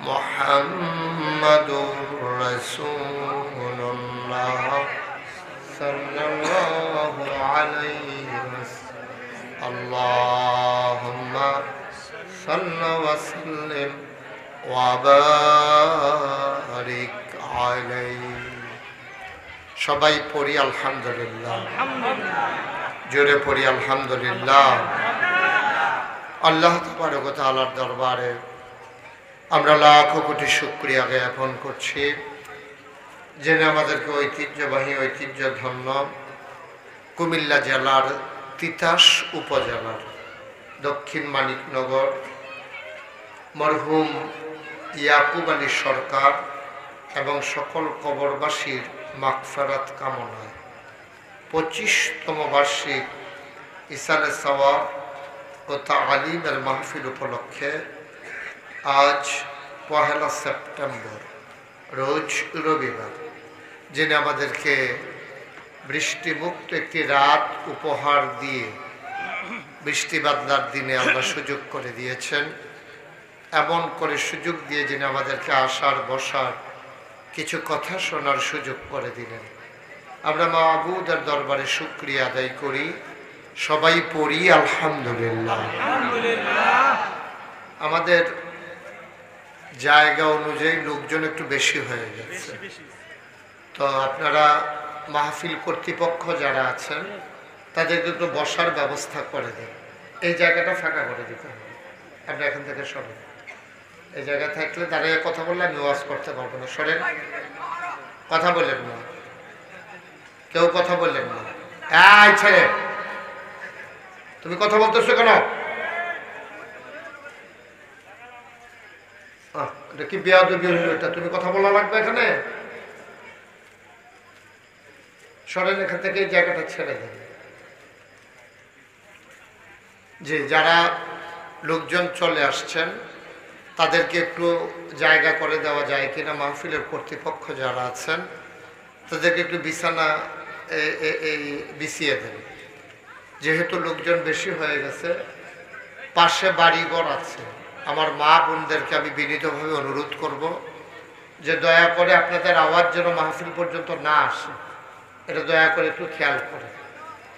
যারা এই মা বোন আছেন আপনারা দয়া করে আওয়াজ করেন না। আপনাদের এখানে অনেক লোকজন আসছেন দূর দূরান্ত থেকে, আপনারা দয়া করে একটু সুযোগ করে দেন। এই জায়গায় আপনি এভাবে ধরে রেখে রেকর্ড করতে পারবেন না, আপনি সরেন, এখান থেকে সরেন। মোবাইলে ইউটিউবে অনেক ওয়াজ আছে, কিংবা হাতে ধরে রেখে রেকর্ড করার দরকার নাই, মন দিয়ে শুনেন। ওই যে ওইখানে জায়গা আছে, ওইখানে বসেন। জি, তো আজকের মাহফিলে মাগরিবের পরে গুরুত্বপূর্ণ তালিম দিয়েছেন আপনাদের পার্শ্ববর্তী মুরাদনগর উপজেলার ঐতিহ্যধন্য দরবার সোনাকান্দা দরবার শরীফের মরহুম সানি আবু বকর মোহাম্মদ শামসুল হুদা রহমতুল্লাহ আলাইহের সুযোগ্য সাহেবজাদা হাফেজ মৌলানা হুসাইন আহমদ হানাফি পীর সাহেব, সোনাকান্দা দারুল হুদা দরবার শরীফ। আমার আগে কথা বলেছেন আমার আদরের ধন কলিজার টুকরা হযরত মৌলানা কারি মোহাম্মদ একরামুল হক মুরাদি সাহেব। কথা বলেছেন হযরত মৌলানা মোহাম্মদ খায়রুল ইসলাম। কথা বলেছেন আমার আদরের ধন কলিজার টুকরা নাগাইশ দরবারের সম্মানিত মুআল্লিম হযরত মৌলানা মোহাম্মদ ইব্রাহিম খলিল। আজকে প্রধান অতিথি হিসেবে উপস্থিত হয়েছেন আমার খুব কাছের মানুষ, আদরের ধন দানবীর হযরত মৌলানা মোহাম্মদ উমর ফারুক। বিশেষ অতিথি জনাব মোহাম্মদ আবুল হাসান, সভাপতি জনাব মোহাম্মদ দেলোয়ার হুসাইন, আরও অনেক সহসভাপতি, আমন্ত্রিত অতিথিবৃন্দ অনেকেই আছেন। আর আয়োজনের পক্ষ থেকে আমার আদরের ধন কলিজার টুকরা মোহাম্মদ শাহজাহান মুআল্লিম নাগাইশ দরবার শরীফ। সম্মানিত দেনদার আশিকিন মুহিব্বিন, বাংলাদেশে সাধারণত এই সিজনে মাহফিল হয় না। বাংলাদেশে মাহফিল হয় শীতকালে। এখন তো গরমের মৌসুম, বৃষ্টির মৌসুম। এখন হচ্ছে মাহফিল দেওয়া মানে 50-50 চান্স। মাহফিল করা হইতেও পারে, নাও হইতে পারে, কারণ বৃষ্টি বাদলা চলে আসলে আমরা এইভাবে বসতে পারতাম না। তো কিছু কাজ আছে, কিছু কাজের লক্ষণ আপনার কাজটা দিয়ে বোঝা যায় কাজটা কি কবুল হয়েছে নাকি হয় নাই। তা আজকে যেহেতু বৃষ্টি বাদলার দিনে বৃষ্টি বাদলা না দিয়া আমাদেরকে সুন্দরভাবে বসে কথা শোনার সুযোগ দিয়েছেন, তাইলে বোঝা গেল আল্লাহ তাবারক ওয়া তাআলা আজকের মাহফিলকে কবুল করে নিয়েছেন। যদি কবুল না করতেন তো একটু বৃষ্টি দিলে তো আমরা বসতে পারতাম না। তো যেহেতু সুযোগ করে দিয়েছেন, আল্লাহ রাসূল সাল্লাল্লাহু আলাইহি ওয়াসাল্লাম বলেছেন মাইয়ুরিদিল্লাহু বিহি খায়রান ইউফাক্কিহু ফিদ্দীন। কবুল হবে যে আপনি বুঝবেন কেমনে? যখন দেখবেন যে আপনার নেক কাজ করতে ইচ্ছে করে। বলেন সুবহানাল্লাহ। কিছু মানুষ আছে নামাজটা দেখলে বিরক্ত লাগে, আর কিছু মানুষ আছে নামাজের সময় হলে অস্থির হয়ে যায় কোন সময় সে নামাজটা পড়বে। সুবহানাল্লাহ বলবেন না? তো যার নামাজ বিরক্ত লাগে আর যার নামাজ পড়ার জন্য অস্থির হয়ে থাকে, দুই দল মানুষ কি সমান? কথা বলেন, সমান? তাই আল্লাহ রাসূল বলছেন মাইয়ুরিদিল্লাহু বিহি খায়রান। আল্লাহ যাকে কল্যাণ দিতে চায়, লাভ দিতে চায়, লোকসান থেকে বাঁচাতে চায়, কল্যাণ দিতে চায়, ইকোটা বন্ধ করে দাও। তো আল্লাহ তাবারক ওয়া তাআলা ইউফাক্কিহু ফিদ্দীন, আল্লাহ তাকে দ্বীনের সঠিক বুঝ আল্লাহ তাকে দান করেন। সুবহানাল্লাহ বলবেন না? এই বাংলাদেশে দ্বীন বুঝার জন্য কয়েকটা মাধ্যম আছে। একটা হলো আপনি মাইকটা ঠিক করো, এই যে ফুনফুনি একটা আওয়াজ যেটা বন্ধ করো। একটা হচ্ছে আপনি মাদ্রাসায় ভর্তি হইলে, দ্বীনি শিক্ষা প্রতিষ্ঠানে যদি আপনি ভর্তি হন, তাইলে আপনি দ্বীন শিখতে পারবেন। এখানে পড়লে ওলামায়ে কেরাম কিতাব পড়াইয়া কোরআন হাদিস পড়াইয়া আপনাকে জ্ঞানী বানাই দেবেন। এটা হলো একটা মাধ্যম। আরেকটা মাধ্যম হচ্ছে যে জ্ঞান অর্জনের জন্য এই যে আমাদের মসজিদগুলো আছে, প্রত্যেক জুমাবারে শুক্রবারে ইমাম সাহেব খুতবা দেয় নাকি দেয় না? তো এই খুতবা দিতে গিয়া যে আলোচনা করে, আরবিতে তো শেষে দিয়া খুতবা দেয়, আর আগে দিয়া বাংলায় আলোচনা করে। এই আলোচনাগুলাটা বছরের ভিতরে 52টা শুক্রবার আছে, 52টা জমা আছে। তাইলে একটা বিষয় করে যদি প্রতি জমায় আলোচনা করে, একদিন করলো নামাজ, একদিন করলো রোজা, একদিন করলো হজ, একদিন করলো যাকাত, একদিন বুঝাইলো সুদ, একদিন বুঝাইলো ঘুষ, একদিন বুঝাইলো মদ, একদিন বুঝাইলো আপনার জোর জবরদস্তি, একদিন বুঝাইলো জুলুম। এমনি যদি বুঝাইতে থাকে 52টা সপ্তাহে, যদি 52টা বিষয় আপনাকে বুঝায়, আর আপনি যদি 52টা শুক্রবারে মসজিদও যান, 52টা বিষয় সম্পর্কে আপনি এত পণ্ডিত হওয়ার দরকার নাই, অন্তত একটা স্বাভাবিক বুঝ এই মসজিদ থেকে আপনি নিয়ে আসতে পারেন। কথা বুঝেন নাই? এই একটা বিষয়, দুইটা গেল। একটা হইলো মাদ্রাসা শিক্ষা প্রতিষ্ঠানে ভর্তি হয়ে লেখাপড়া করা। 2 নম্বরে হলো প্রত্যেক শুক্রবারে জমাবারে আলোচনা শুনে শুনে আপনি হালাল হারাম, ন্যায় অন্যায়, পাক নাপাক, জায়েজ নাজায়েজ, কবিরা সগিরা, শিরক বেদাত, ফরজ ওয়াজিব, সুন্নত মুস্তাহাব, এই জিনিসগুলো সম্পর্কে আপনি ধারণা অর্জন করা। বলেন সুবহানাল্লাহ। 3 নম্বরে এই ভারতীয় উপমহাদেশে একটা জিনিস আছে যেটা অন্য দেশে নাই, এই মাহফিল। সুবহানাল্লাহ বলবেন না? এই জন্য কাতার থেকে জিজ্ঞেস করেন, কাতারে বেশিতে বেশি হইলে কোনো হল রুম ভাড়া লইয়া, হল রুম ওই যে আপনাদের যে কমিউনিটি সেন্টারে বিয়া টিয়া হয়, এরকম বড় রুমের ভিতরে ভাড়া কইরা কিছু লোক বৈশা আপনার দিনে আলোচনা করতে পারে, অথবা মসজিদের ভিতরে এইভাবে ওপেন এয়ার, এই খোলা আকাশের নিচে মাঠের ভিতরে। বিদেশে এটা নট অ্যালাউ, এটা অ্যালাউ করে না, এটা সরকার এটারে অনুমতি দেয় না। তাইলে আমরা দেশও সব জায়গায় জায়গায় উড়ানো, মসজিদের সামনে, স্কুলের সামনে, খেলার মাঠও, ক্ষেতের ভিতরে যেই সুযোগটা আছে, অন্যান্য দেশে এই সুযোগটা নাই। এখন এই সুযোগটা পাইয়া আমরা কি বেজার না খুশি? এটা আল্লাহ আপনার সুযোগ দিছে, কিন্তু আফসোস হইল আপনি ওয়াজ শুনবেন, যদি কাজে না লাগে তাইলে তো এই ওয়াজ শোনা যাবে, কোনো ফায়দা তো হবে না। মসজিদের মেম্বারগুলো আপনার ইমাম সাহেবরা যদি খুশি মনে বক্তৃতা দিতে পারত, খুশি মনে, কেউ কোনো বাধা না দিত। এখন আমাদের দেশে মসজিদের ইমাম সাহেব রাখিয়া ওই যেই দিন নিয়োগ দেয়, সেই দিন ইমাম সাহেবরা কইয়া দেয়, হুজুর এই ইয়া করেন, রাজনীতির কোনো ওয়াজের আমরা এগুলো দরকার নেই। কয় নাকি কয় না? কথা না, কয় নাকি কয় না? রাজনীতির কোনো ওয়াজের দরকার নেই। এখন আপনাদেরকে আমি জিজ্ঞেস করি, তো কঠিন ওয়াজের দরকার, আপনারা কঠিন ওয়াজ বুঝতেনও না, আমিও কইতাম পারিও না, ফারলেন আপনারা বুঝাইতেন। কঠিন ওয়াজের দরকার, আমরা সহজ সরল এক জায়গার মানুষ, ওখানে সরল কথাটা হইল, নবীজি মক্কায় নবুয়ত প্রকাশ পাইছে নবীজির 40 বছর বয়সে, তো 13টা বছর মক্কায় মানুষের বুঝাইছে, বুঝাইয়া দেখছে যে কিছু লোক তৈরি হয়েছে, কিন্তু কিছু শক্তিশালী মানুষের কারণে ইসলামটারে রাষ্ট্রীয়ভাবে উনি এটারে কায়েম করতে পারতেছে না। আল্লাহ তো জানে খেলা, আল্লাহ চিন্তা করছে না মক্কায় হইতো না, আপনার মদিনা লইয়া যে গিয়া মদিনার মানুষটি নরম। সুবহানাল্লাহ বলেন না?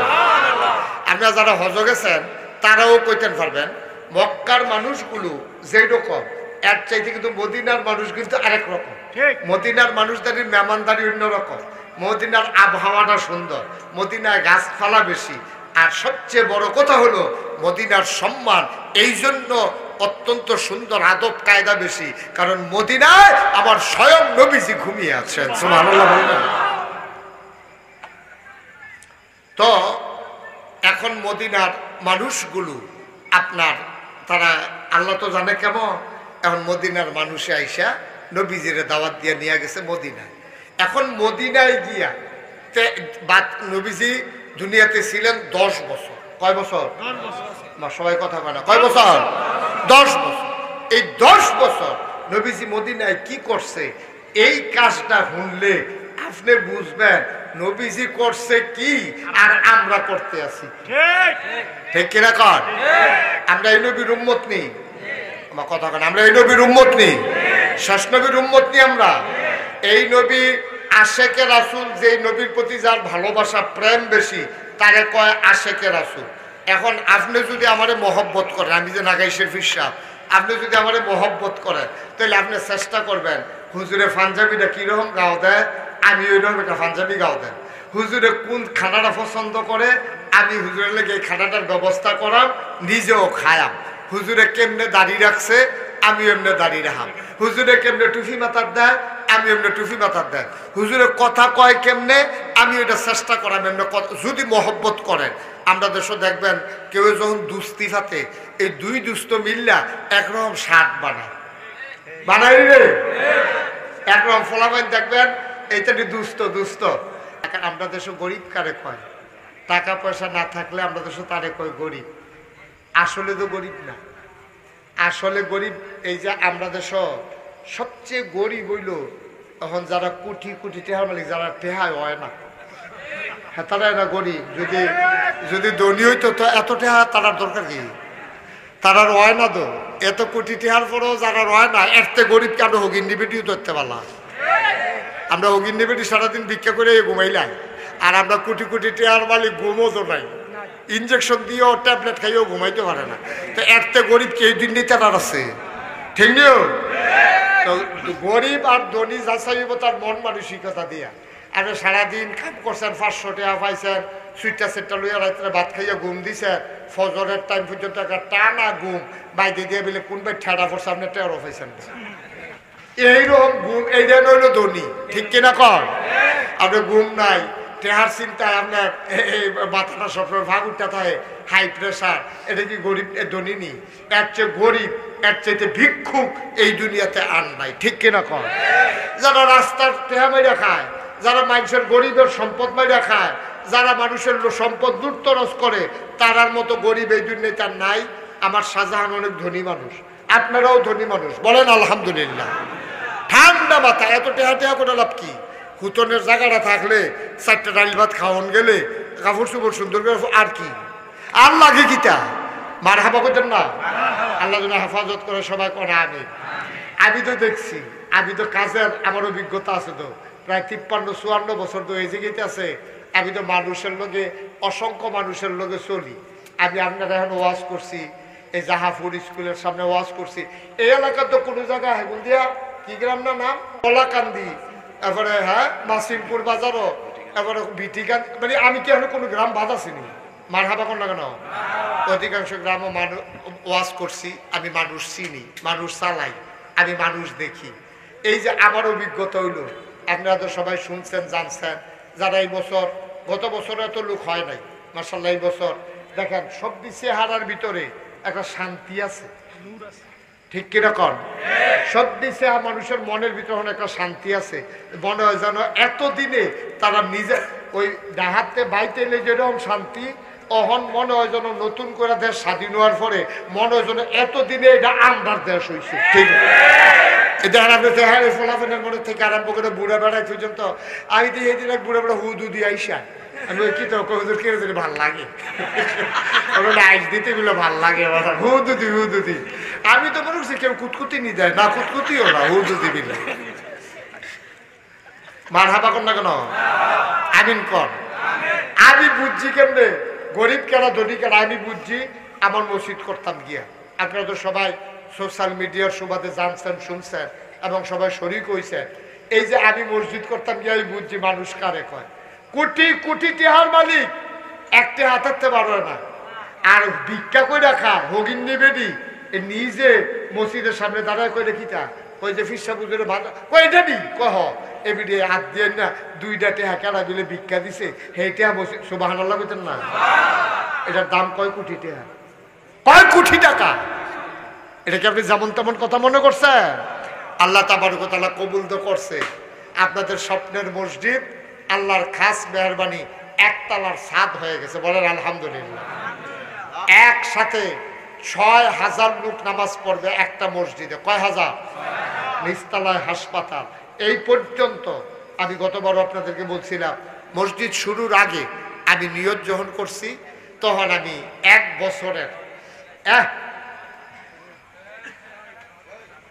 তাহলে তোমরা আমি এই কোনে শুনলা, তোমরা কি একজনও শুনো না? তেজে কথা কর, এই কথাটা কইতে পারো না রে, কথাটা তে না বেহতার, তোমরা সকলে এরকম হয়ে গেলে কেমন হইব?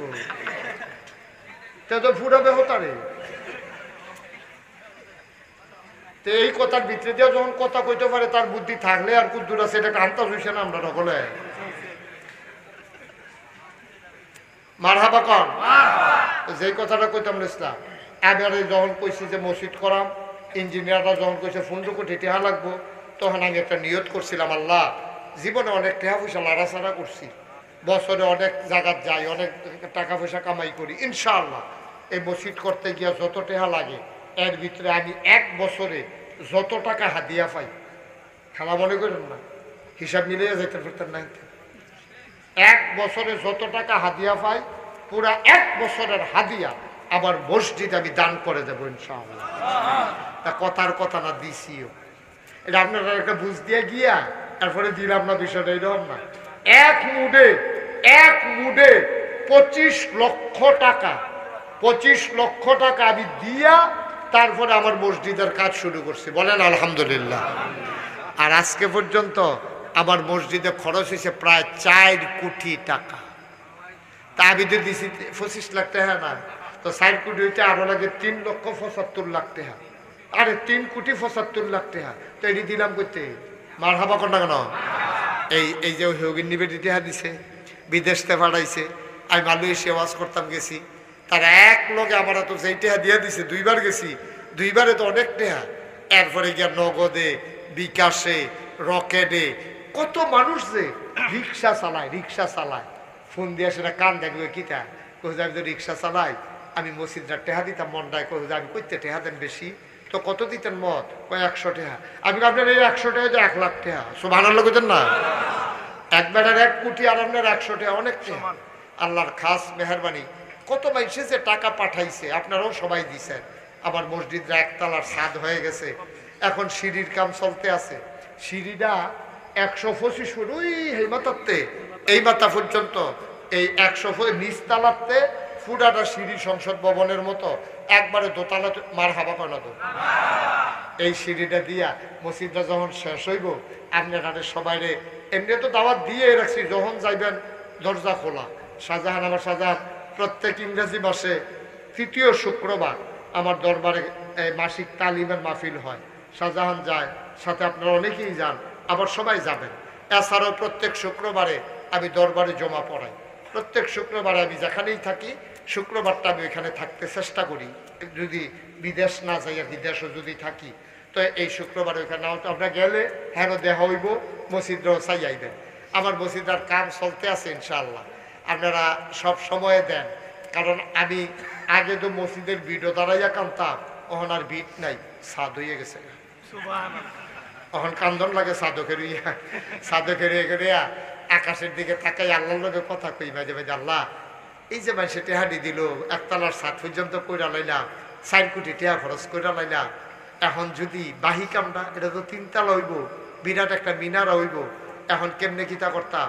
তা আল্লাহর লগে কথা কই, আল্লাহ যে একটা টেহা দেয় তুমি অন্তত ওই যে নবীজি কইছিল, মান বানা লিল্লাহি মসজিদান বানাল্লাহু লাহু বাইতান ফিল জান্নাহ, যে দুনিয়ায় মসজিদ বানাবে আল্লাহ জান্নাতে তার জন্য ঘর বানাবে। সুবহানাল্লাহ বলবেন না? ও আমরা কয়টি এখন জান্নাতে ঘর বানাইতাম পারাম?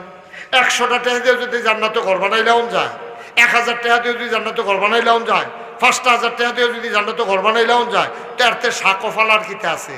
তা আমরা সবাই জান্নাতে আমরা একটা ঘর হোক, এটা আমরা চাই নিও, এই মসজিদের উচিত আল্লাহ করে, এটা নবীজির হাদিস, এটা কোনো নাগাস মসজিদ হয়েছে দেখা নবীজি কইছে এই কথাটা, বিষয়টা এরকম না, 1500 বছর আগে কইয়া গেছে, মান বানা লিল্লাহি মসজিদান বানাল্লাহু লাহু বাইতান ফিল জান্নাহ, যে দুনিয়ায় মসজিদ বানাবে আল্লাহ জান্নাতে তার জন্য ঘর বানাবে। সুবহানাল্লাহ। আমরা চাই সবার জান্নাতে একটা ঘর হয়ে যাক।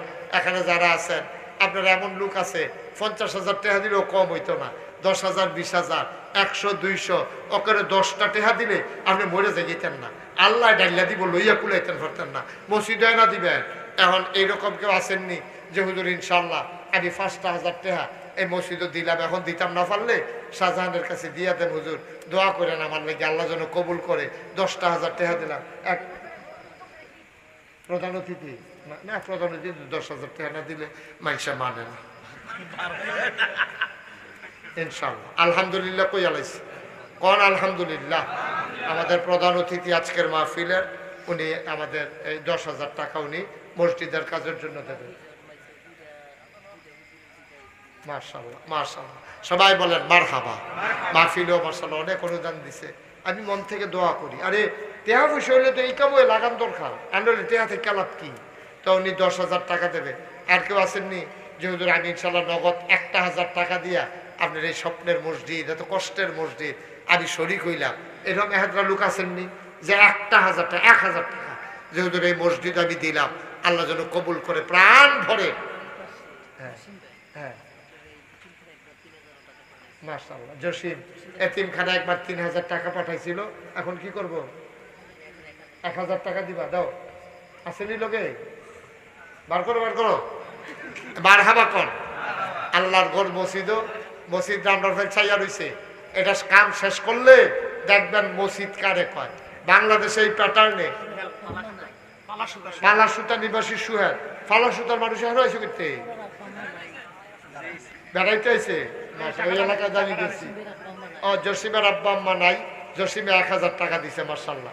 ওই যে আমার আরেক ভাই দিছে, নিয়ে আসেন মাশাআল্লাহ মাশাআল্লাহ। সবাই মিলে আমরা একটু শরীক থাকলে আল্লাহ ডাল্লা দিব, লইয়া কুলাইতে পারতেন না, লইয়া কুলাইতে পারবেন না।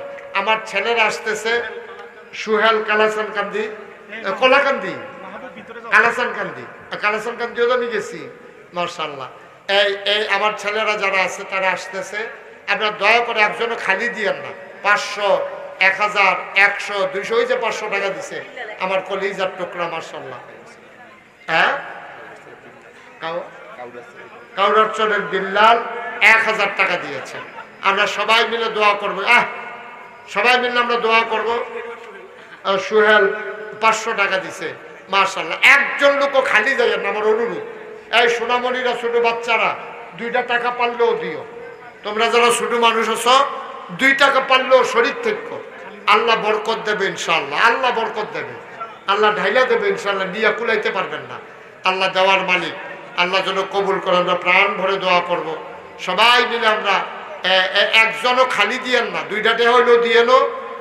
আমি আবদার করছি মসজিদের জন্য, 2টা টাকা দিলে আপনি মরে যাবেন না, 5টা টাকা দিলে মরে যাবেন না, আল্লাহ বরকত দেবে ইনশাআল্লাহ ইনশাআল্লাহ। আর আমরা সবাই মিলে তওবা করব মাশাআল্লাহ। আমার এক সোনামণি ছোট্ট মানুষ 20 টাকা দিছে, আল্লাহ যেন কবুল করে। সবাই কোন আমিন। কেউ খালি যাইয়েন না, ছোট সোনামণির কামনে 2টা টাকা দিও। আমার মা বোনেরা আশেপাশে যারা আছেন, মায়েরা বোনেরা পারলে কিছু কিছু শরীক থেকে আল্লাহ বরকত দেবে ইনশাআল্লাহ। উঠেন না, বসেন, এখন শেষ হয়ে যাবে, দোয়া হবে। সবাই বসেন, সবাই আমার সাথে পড়েন আউযু বিল্লাহি মিনাশ শাইতানির রাজিম, বিসমিল্লাহির রহমানির রহিম, আস্তাগফিরুল্লাহ রাব্বি মিন কুল্লি যামবি ওয়া আতুবু ইলাইহি লা হাওলা ওয়ালা কুওয়াতা ইল্লা বিল্লাহিল আলিয়্যিল আযীম। হে আল্লাহ, ইচ্ছায় অনিচ্ছায় প্রকাশ্যে গোপনে শয়তানের কুমন্ত্রণায় পড়ে, নফসের তাড়নায় পড়ে জীবনে যত গুনাহ করেছি, কবিরা সগীরা শিরক বিদআত সমস্ত গুনাহ থেকে খালেস অন্তরে তওবা করতেছি। হে আল্লাহ, গুনাহ মাফ করে দাও, তওবা কবুল করে নাও। আশহাদু আল্লা ইলাহা ইল্লাল্লাহু ওয়াহদাহু লা শারীকা লাহু, আশহাদু আন্না সাইয়্যিদানা হাবিবানা মাওলানা মুহাম্মাদান আবদুহু ওয়া রাসূলুহু সাল্লাল্লাহু আলাইহি ওয়াসাল্লাম। আমিন আমিন আমিন। ঘুষকান্দির শাহ আলম 500 টাকা দিচ্ছেন। বশিরের আব্বা নাই, বশির 500 টাকা।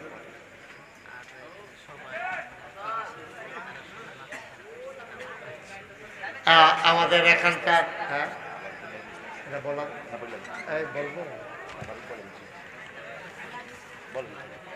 আচ্ছা, এখন দোয়া হবে। দেশ বিদেশ থেকে যারা আছেন সবাই আল্লাহর খাস মেহেরবানি আপনারা শরীক হয়েছেন, এই জন্য আমরা সবার জন্য দোয়া করব, আল্লাহ যেন কবুল করেন। যাও, আপনাদের এই দোয়ার পরে তাবারুকের ব্যবস্থা আছে, সবাই তাবারুক নিয়ে যাবেন, তাবারুক খেয়ে যাবেন। যেটুকু পারছে তারা ব্যবস্থা করছে। আমরা সবাই মিলে এখন দোয়া করি। আল্লাহুম্মা আমিন। রব্বানা যালামনা আনফুসানা ওয়া ইন লাম তাগফির লানা ওয়া তারহামনা লানাকুনান্না মিনাল খাসিরিন। রব্বানা আতিনা ফিদ দুনিয়া হাসানাতান ওয়া ফিল আখিরাতি হাসানা ওয়া কিনা আযাবান নার। আমিন। আয় আল্লাহ তাআলা, তোমার কুদরতি পায়ে ধরে ভিক্ষা চাই, আমরা যারা হাত বাড়াইলাম আমাদের জীবনের গুনাহগুলো তুমি মাফ করে দাও। এই জীবনে আমরা আর গুনাহ করব না। বলেন আল্লাহ আল্লাহ আল্লাহ। এই জীবনে আমরা আর গুনাহ করব না। হাতের গুনাহ মাফ চাই, পায়ের গুনাহ মাফ চাই, চোখের গুনাহ মাফ চাই, মুখের গুনাহ মাফ চাই। আয় আল্লাহ, সমস্ত অঙ্গ প্রত্যঙ্গের গুনাহ মাফ চাই, আমরা রে মাফ করে দাও। আয় আল্লাহ, মাহফিল হবে মাহফিল হবে, অপেক্ষায় অপেক্ষায় বছর যায়, মাহফিল তো শেষ হয়ে যায়, আমরার গুনাহ মাফ হইছে আল্লাহ, আমরার গুনাহ মাফ হইছে আমরার সিনা সাফ হইছে, আমরার ওলি বানাইছো আমরার মায়া লাগে।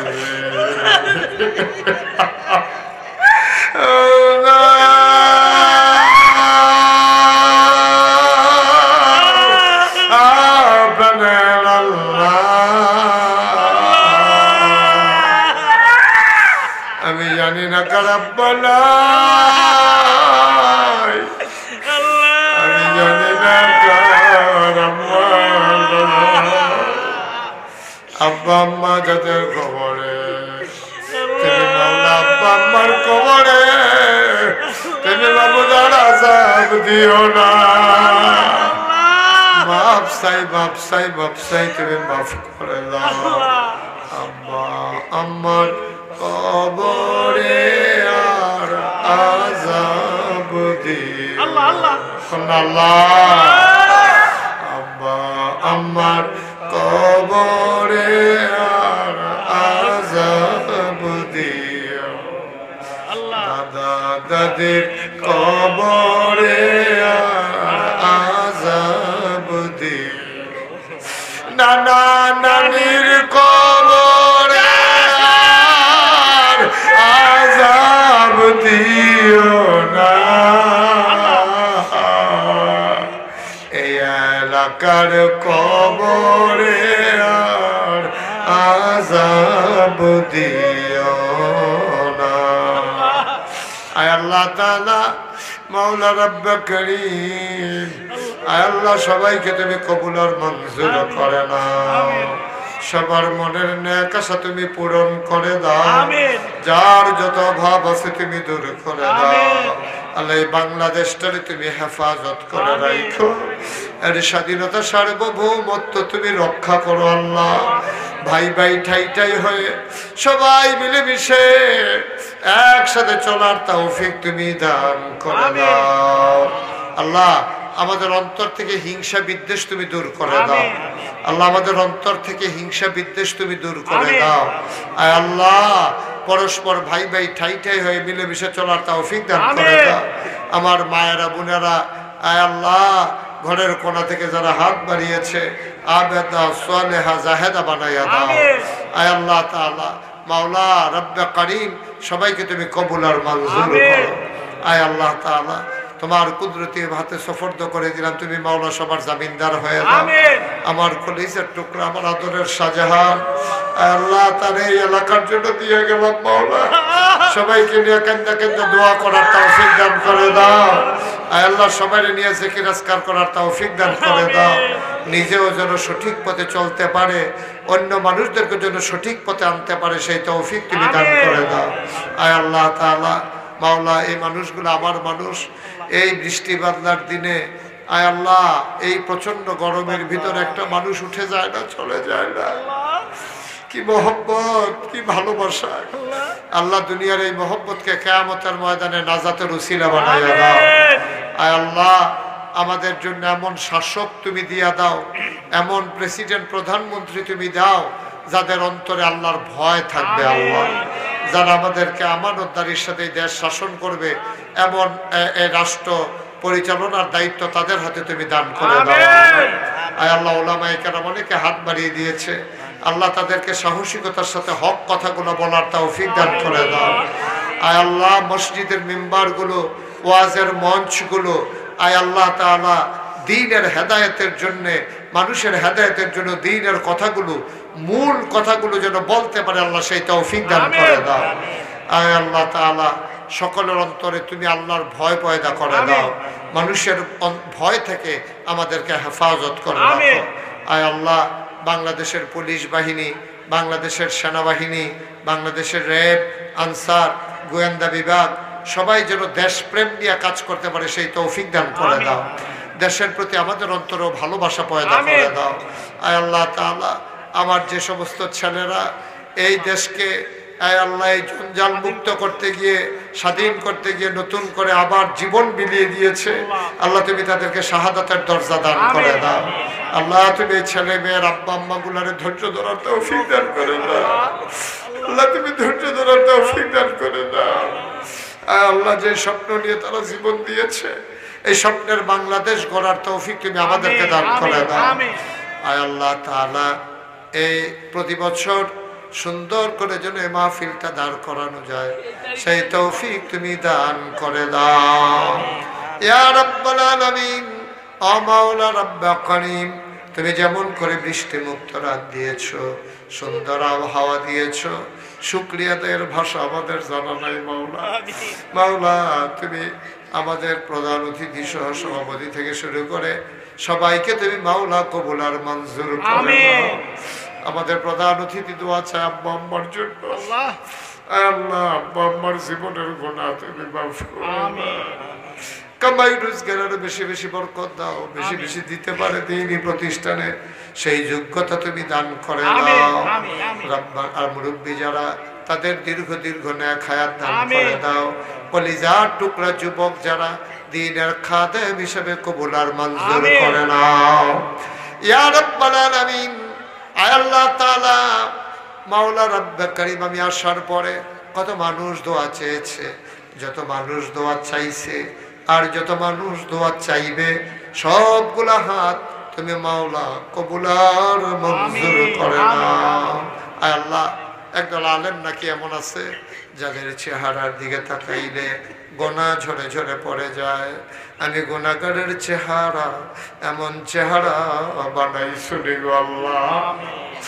একদল আলেম নাকি এমন আছে যাদের হাতে হাত লাগাইয়া মুসাফা করলে আমল নামায় আর গুনাহ থাকে না।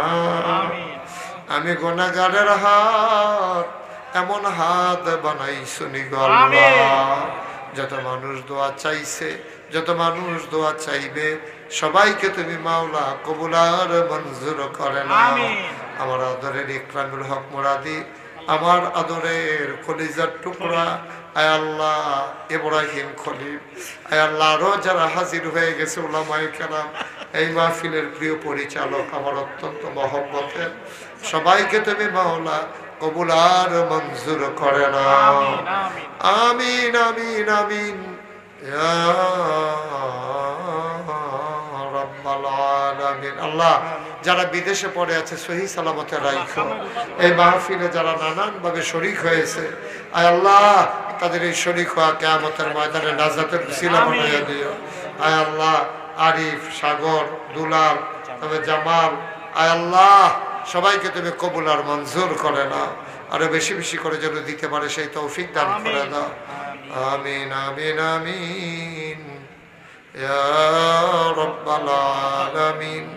بحق كلمة لا إله إلا الله محمد رسول الله صلى الله عليه وسلم. السلام عليكم ورحمة الله وبركاته.